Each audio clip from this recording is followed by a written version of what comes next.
Tu kena hati-hati tu. Jaga dah, jaga kaki kita. Tu boleh selamat. Boleh menahankan daripada soal muka nakir. Masuk lek kepala semaya jawab. Masuk lek kaki jawab pula. Lalu masuk keduanya pula. Muka nakir bila nak mari lek kaki tak leh, lalulah masuk keduanya, kedua muka nakir tu pula. Masuk tu ke pihak kanan, mari sebelah lek kanan. Nak boleh masuk juga. Hingga siapa mari lek kanan pula. Bila mari sebelah kanan, maka berkata sedekah. Maka berkata sedekah. Hak dia duk belanja kepada kebaikan tu, tangan dia tu.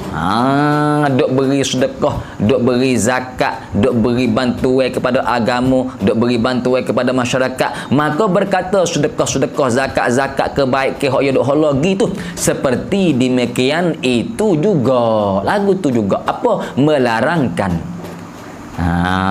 Lagu mana melarangkan? Yakni ia jawab kepada muka nakir. Hei muka nakir, mu jangan mari kepada pihakku kerana banyaknya tangan dia ni duk buat kebaikan. Duk buat kebaikan, duk beri sedekah, duk beri zakat kerana takut pada ini tempatlah. Kerana dia yakin kata ada tempat ni. Sebab tu dia buat segala kebaikan tadi tu. Tangi tu, panggil lek kanan tu sedekah tolong jawab. Zakat kita, harta benda hak duk beri di atas jalan yang baik tu tolong jawab. Ni peluang besar ni. Bagi orang yang Tuhan jemput beri kekayaan kot dia. Jangan saya.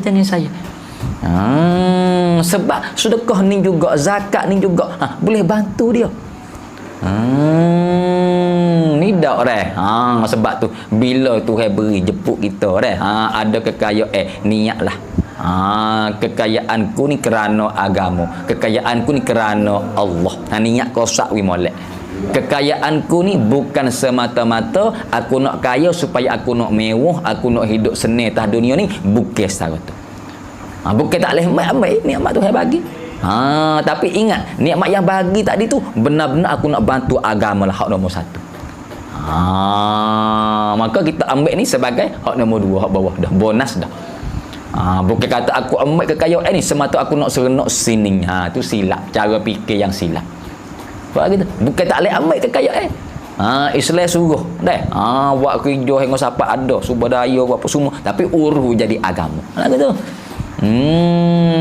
Bila niat balas tu maka sedekah harta dia tadi tu, diri sedekah, diri beri kebaikan dah, benda hak dia duk bagi tadi tu tolong jawab.